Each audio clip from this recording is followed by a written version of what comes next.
পলাশবাড়ির একটি আধা অন্ধকার গলির শেষ মাথায় দোতলা একটি বাড়ি। বাইরে থেকে দেখলে মনে হবে কোনো সাধারণ মধ্যবিত্তের বাসভবন, কিন্তু এই বাড়ির ভেতরেই বোনা হচ্ছিল এক ভয়ঙ্কর নীল নকশা। ঘড়ির কাঁটা ঠিক রাত ৩টা ছুঁই ছুঁই। হঠাৎ করে গলির মুখে এসে থামল কয়েকটি কালো কাচের মাইক্রোবাস। কোনো সাইরেন নেই, কোনো গাড়ির হর্নের শব্দ নেই। নিঃশব্দে গাড়িগুলো থেকে নেমে এলেন কালো পোশাক পরা একদল চৌকস জওয়ান। তাদের বুকে জলজল করছে ৩টি অক্ষর, র্যাব। কয়েক সেকেন্ডের মধ্যেই বাড়িটি চারদিক থেকে ঘিরে ফেলা হলো।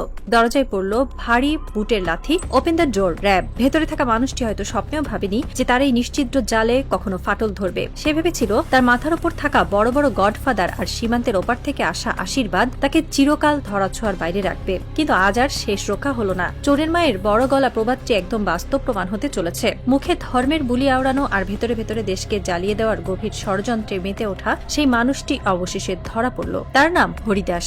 শুরু হতে যাচ্ছে এমন এক চাঞ্চল্যকর থ্রিলার যা হার মানাবে যে কোনো হলিউডের স্পাই মুভিকেও। কিভাবে একজন সাধারণ এসি মেকার রাতারাতি কোটি টাকার মালিক হলো, কিভাবে সে দেশের মানচিত্রকে ভাগ করার ছক কষল, র্যাবের করা ডিম থেরাপিতে কিভাবে বেরিয়ে এলো তার আসল চেহারা। আসুন ইতিহাসের পাতা উল্টে এই ভয়াবহ চক্রান্তের শেকড়ে প্রবেশ করি।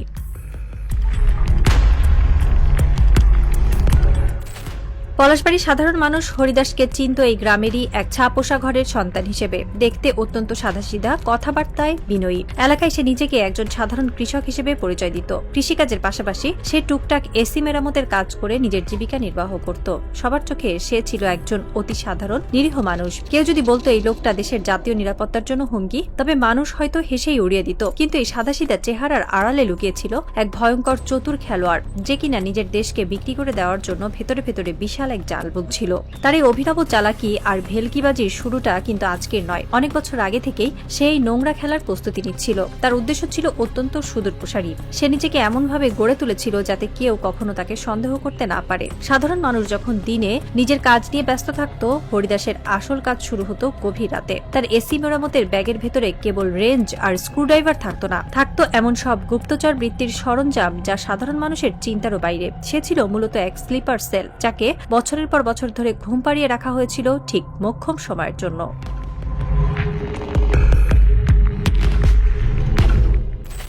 হরিদাসের অতীত ঘাটতে গিয়ে সিআইডি এবং গোয়েন্দারা এমন সব চাঞ্চল্যকর তথ্য হাতে পান যা শুনলে যে কারো চোখ কপালে উঠতে বাধ্য। তার এই দেশবিরোধী হয়ে ওঠার গল্পটা শুরু হয়েছিল সেই ছোটবেলায়। জানা যায় সে যখন মাত্র ক্লাস 6-এ পড়তো, ঠিক তখনই সে হঠাৎ করে বাংলাদেশ ছেড়ে ভারতে পাড়ি জমায়। গ্রামের মানুষ ভেবেছিল হয়তো অভাবের তাড়নায় বা আত্মীয়ের খোঁজে সে বর্ডার পার হয়েছে। কিন্তু এত ছোট বয়সে তার ভারতে যাওয়ার পেছনের আসল কারণটা ছিল আরো অনেক বেশি ভয়ঙ্কর এবং সুপরিকল্পিত। সেখানে যাওয়ার পর তাকে সাধারণ কোনো জীবনযাপন করতে দেওয়া হয়নি। তাকে সোজা নিয়ে যাওয়া হয় মোদি প্রশাসনের গোয়েন্দা সংস্থা রয়ের গোপন প্রশিক্ষণ কেন্দ্র সাউথ ব্লকে। এত অল্প বয়সের একটি ছেলেকে গুপ্তচর হিসেবে গড়ে তোলাটা গোয়েন্দা সংস্থাগুলোর একটি ক্লাসিক কৌশল। কারণ ছোটবেলা থেকে মগজ ধোলাই করা হলে সে বড় হয়ে রাষ্ট্রের প্রতি চরম অনুগত এক যন্ত্রে পরিণত হয়। সাউথ ব্লকের সেই গোপন প্রকোষ্ঠে দিনের পর দিন তার মগজ পুরোপুরি ধোলাই করা হয়। তাকে শেখানো হয় কিভাবে ছদ্মবেশ ধারণ করতে হয়, কিভাবে তথ্য পাচার করতে হয় এবং কিভাবে সমাজের ভেতরে বিভেদের বিষ বাষ্প ছড়িয়ে দিতে হয়। রয়ের গোপন এজেন্ট হিসেবে গড়ে তোলার জন্য সব রকম সাইকোলজিক্যাল এবং ফিজিক্যাল কৌশল শেখানো হয় তাকে। দীর্ঘ ট্রেনিং শেষে মোদী সরকারের ইশারায় সে পুনরায় বাংলাদেশে ফিরে আসে। তবে এবার আর সেই গ্রামের সহজ সরল হরিদাস ছিল না। সে ফিরেছিল সম্পূর্ণ এক নতুন মিশন আর ভয়ঙ্কর উদ্দেশ্য নিয়ে। তার মগজে ঢুকিয়ে দেওয়া হয়েছিল অখণ্ড ভারতের স্বপ্ন আর বাংলাদেশকে অস্থিতিশীল করার এক ভয়ঙ্কর ব্লুপ্রিন্ট।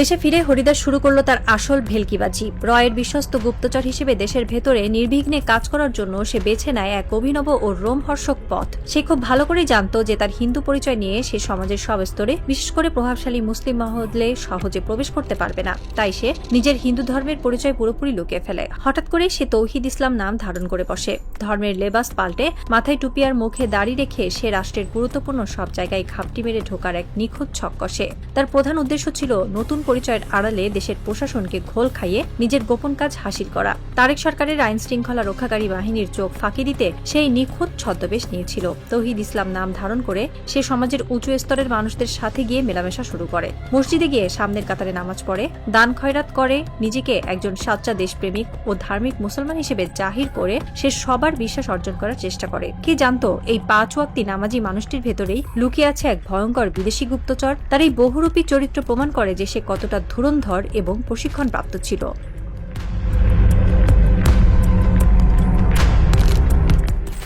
হরিদাস ওরফে তৌহিদ ইসলাম শুধু ছদ্মবেশেই থেমে থাকেনি। সে জানত বাংলাদেশে বড় কোনো কাজ করতে হলে রাজনৈতিক ছাতা অত্যন্ত জরুরি। তাই সে পতিত স্বৈরাচার হাসিনা সরকারের বড় বড় নেতাদের সাথে নিয়মিত ওঠা বসা শুরু করে। বিশেষ করে শেখ সেলিমের মতো প্রভাবশালী নেতার নাম ভাঙিয়ে সে দেশ জুড়ে এক বিশাল প্রতারণার জাল বিছিয়েছিল। শেখ সেলিমের মতো নেতাদের ছায়াতলে থেকে সে নিজেকে ধরাছোঁয়ার বাইরে ভাবত। সে জানত এই নেতাদের নাম নিলে প্রশাসনের কেউ তার দিকে চোখ তুলেও তাকানোর সাহস পাবে না। সে ভেবেছিল তার এই মাতব্বরি সারা জীবন চলবে। এই রাজনৈতিক পরিচয়ের আড়ালে সে মেতেছিল টাকার পাহাড় গড়ার এক নোংরা খেলায়। হরিদাসের এই বিশাল সাম্রাজ্য আর ব্যাংক অ্যাকাউন্টের হিসাব মেলাতে গিয়ে খোদ সিআইডির তদন্ত কর্মকর্তাদেরই চোখ কপালে ওঠার জোগাড়। যে লোকটা প্রকাশ্যে একজন সামান্য এসির মেকার ছিল, তার নামে বেনামে থাকা 5টি আলাদা ব্যাংক অ্যাকাউন্টে বিদেশ থেকে হুন্ডির মাধ্যমে ঢুকেছে নগদ 9,35,00,000 টাকা। একজন সাধারণ মানুষের অ্যাকাউন্টে হুট করে এত বিশাল অঙ্কের টাকা আসার বিষয়টি তদন্তকারীদের মনে গভীর সন্দেহের জন্ম দেয়। সিআইডি যখন তাকে জিজ্ঞেস করে এই বিপুল পরিমাণ টাকার উৎস কি, তখন প্রশাসনের জাদ্রেল কর্মকর্তাদের সামনে সে রীতিমতো আমতা শুরু করে। এতগুলো টাকা কোথা থেকে এলো তার কোনো বৈধ কাগজের ছিটে ফোটাও সে দেখাতে পারেনি। আর তখনই বেরিয়ে আসে একটার পর একটা ভয়ঙ্কর সব সত্য।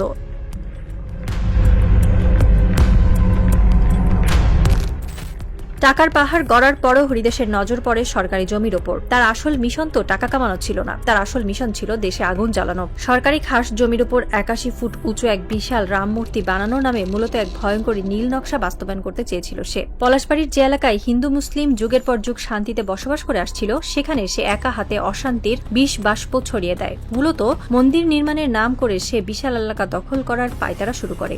স্থানীয়দের তথ্য মতে সে ওই এলাকায় আসার পর থেকে সাধারণ মানুষের সাথে তার কথায় কথায় ঝগড়া লেগেই থাকতো। তার উগ্র আচরণ আর অহংকারী দাদাগিরিতে স্থানীয় হিন্দু মুসলিম সবাই চরম অতিষ্ঠ হয়ে উঠেছিল। এলাকার মানুষের মনে সারাক্ষণ একটা অজানা ভয় কাজ করত। তার এই মাতুব্বরি আসলেই এমনি ছিল না, এর পেছনে কাজ করছিল বিশাল এক রাজনৈতিক চক্রান্ত। হরিদাস চেয়েছিল এলাকার শান্তি নষ্ট করে এমন একটা পরিবেশ তৈরি করতে যাতে হিন্দু মুসলিম সবাই নিজেদের মধ্যে মারামারি শুরু করে দেয়। এই বিশাল মূর্তির আড়ালে মূলত সংখ্যালঘু কার্ড খেলার নোংরা পায়তারা চলছিল। হরিদাসের মূল কাজ ছিল ওই 9 কোটি টাকার অবৈধ ফান্ড ব্যবহার করে দেশ জুড়ে একটি ভয়ঙ্কর হিন্দু মুসলিম দাঙ্গা লাগানো। দাঙ্গা লাগিয়ে বহির্বিশ্বের কাছে, বিশেষ করে পশ্চিমাদের কাছে তারেক সরকারকে একটি চরম ব্যর্থ রাষ্ট্র হিসেবে প্রমাণ করার গভীর চক্রান্ত ছিল এটি। আর এই ঘোলা পানিতে মাছ শিকার করে বিজেপির শক্তির সাহায্যে পতিত স্বৈরাচারকে আবার ক্ষমতার গদিতে বসানোর দিবা স্বপ্ন দেখেছিল তারা।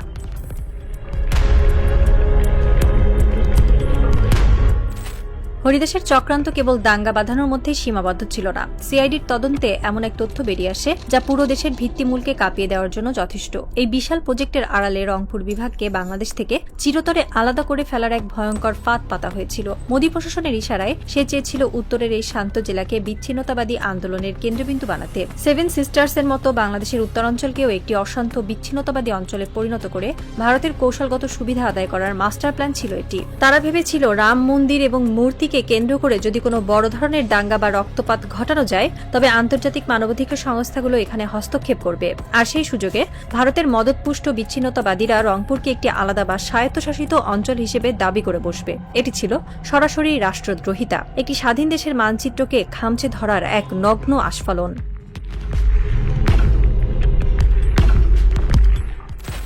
কিন্তু পাপ বাপকেও ছাড়ে না। তারেক সাহেবের কড়া নির্দেশে যখন দেশ জুড়ে দুর্নীতিবাজ আর গুপ্তচরদের বিরুদ্ধে কড়া শুদ্ধি অভিযান শুরু করা হলো, তখন এই বহুরূপীর আসল মুখোশ খসে পড়তে আর বেশি সময় লাগেনি। প্রশাসনের কড়া নজরদারিতে তার সব গুমর একে একে ফাঁস হতে শুরু করে। অবশেষে সব জল্পনা কল্পনার অবসান ঘটিয়ে গত 12 জুলাই গাইবান্ধার পলাশবাড়ি থেকে এক মাস্টার মাইন্ড হরিদাসকে গ্রেপ্তার করতে সক্ষম হয় সিআইডি এবং র্যাবের যৌথ বাহিনী। গ্রেপ্তারের পর যখন ঢাকার আদালতে তাকে তোলা হয়, তখন তার পক্ষের আইনজীবীরা রীতিমতো হাস্যকর সব যুক্তি দাঁড় করায়। তারা দাবি করে দেশের বিভিন্ন ধনাঢ্য ব্যক্তি নাকি গাইবান্ধায় রাম মন্দির বানানোর জন্য ওই বিশাল অঙ্কের টাকা অনুদান হিসেবে দিয়েছেন। কিন্তু আদালতের কাঠগড়ায় এমন খোড়া যুক্তি একদমই ধোপে টেকেনি। 9 কোটি টাকা অনুদান হিসেবে আসবে, অথচ তার কোনো লিগ্যাল চ্যানেল বা বৈধ কাগজপত্র থাকবে না। এটা বিচারক কেন, সাধারণ মানুষও বিশ্বাস করবে না। আদালত তার জিজ্ঞাসাবাদের জন্য 4 দিনের রিমান্ড মঞ্জুর করে।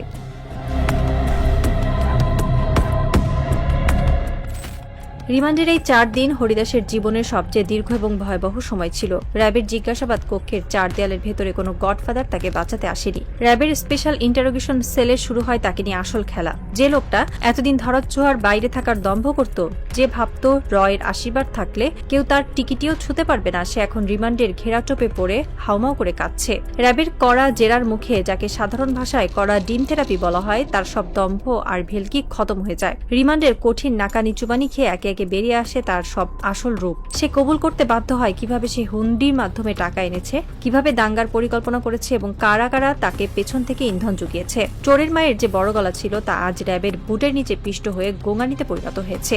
এই পতন প্রমাণ করে যে দেশের বিরুদ্ধে ষড়যন্ত্র করে কেউ বেশি দিন পার পায় না। এই গ্রেপ্তারের মধ্য দিয়ে বিশাল এক চক্রান্তের মূল হোতাকে আইনের আওতায় আনা সম্ভব হয়েছে।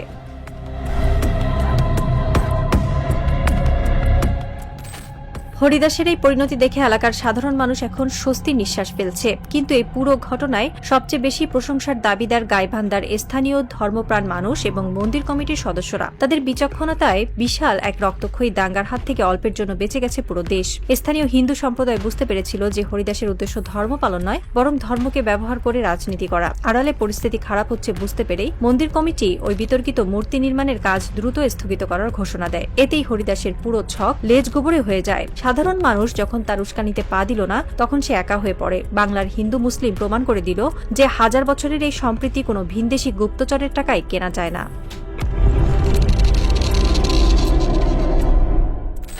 হরিদাস আজ হয়তো স্ত্রী ঘরে, তার নীল নকশা হয়তো আজ প্রশাসনের হাতে বন্দী, কিন্তু বিপদ কি সত্যি পুরোপুরি কেটে গেছে? হরিদাস গ্রেপ্তার হলেও শঙ্কা কিন্তু এখনো পুরোপুরি কাটেনি। তার মতো আরো অসংখ্য চতুর খেলোয়াড় বা স্লিপার সেল ধর্মের লেবাসে দেশের আনাচে কানাচে এখনো লুকিয়ে থাকতে পারে। তারা হয়তো কেউ মসজিদের ইমাম, কেউ হয়তো মন্দিরের পুরোহিত, আবার কেউ কোনো কর্পোরেট অফিসে স্যুট টাই পরে বসে আছে। মোদী প্রশাসনের ইশারায় তারা হয়তো নতুন কোনো ষড়যন্ত্রের জাল বুনছে রাতের অন্ধকারে। কিন্তু তারেক সরকারের গোয়েন্দা সংস্থাগুলো এখন এতটাই সক্রিয় যে কোনো ষড়যন্ত্রকে তারা ওম করে বিনাশ করতে পুরোপুরি প্রস্তুত। দেশের সাধারণ মানুষ এখন আগের চেয়ে অনেক বেশি সজাগ। তাই এই ধরনের দালালদের দাঁত ভাঙা জবাব দিতে আর কেউ কখনো পিছপা হবে না। হরিদাসের পরিণতি বলে দেয় দেশের সাথে গাদ্দারি করলে তার ফল কতটা ভয়াবহ হতে পারে। এই পুরো ঘটনাটি আমাদের সবার জন্য একটি বড় শিক্ষণীয় বিষয়। ধর্মের নামে ভণ্ডামি করে যারা ফায়দা লুটতে চায় তাদের দিন শেষ। হরিদাস ভেবেছিল সে খুব চালাক, কিন্তু আইনের হাত অনেক লম্বা। সে যতই ক্ষমতাশীল হোক না কেন, আর তাকে যত বড় গডফাদারই পেছন থেকে সাহস দিক না কেন, শেষ পর্যন্ত তাকে কাঠগড়ায় দাঁড়াতেই হবে। তারেক রহমান যেভাবে এই ইস্যুটিকে গুরুত্বের সাথে নিয়ে কঠোর পদক্ষেপ নিয়েছেন, তাতে করে দেশের সাধারণ মানুষের মনে একটা বিশাল আস্থার জায়গা তৈরি হয়েছে। এখন সবার একটাই প্রত্যাশা যে এই তদন্তের মাধ্যমে হরিদাসের পেছনে লুকিয়ে থাকা বাকি সব রাঘব বোয়ালদেরও খুব দ্রুত আইনের আওতায় আনা হবে। রাত গভীর হচ্ছে। গাইবান্ধার পলাশবাড়িতে আজ আর কোনো দাঙ্গার আতঙ্ক নেই, কিন্তু ঢাকার সিআইডি হেডকোয়ার্টার্সে এখনো আলো জ্বলছে। হরিদাসের দেওয়া জবানবন্দির ফাইলটা খোলা, সেখানে লেখা আছে আরো কিছু নাম, আরো কিছু স্লিপার সেলের ঠিকানা। গোয়েন্দা কর্মকর্তারা তাদের অস্ত্র চেক করছেন, গাড়িগুলো স্টার্ট নিচ্ছে। আজ রাতে হয়তো আরো কয়েকটি দরজায় পড়বে র্যাবের ভারী বুটের লাথি। দেশের বিরুদ্ধে যারা খেলছে তাদের খেলা শেষ করার সময় চলে এসেছে। সাসপেন্সের এই দরাবাজিতে বাংলাদেশ আজ এক নতুন ভোরের অপেক্ষায়। দেশ বিরোধীদের জন্য 0 আওয়ার শুরু হয়ে গেছে। হয় আত্মসমর্পণ করো, নয়তো প্রস্তুত হও চরম পরিণতির জন্য।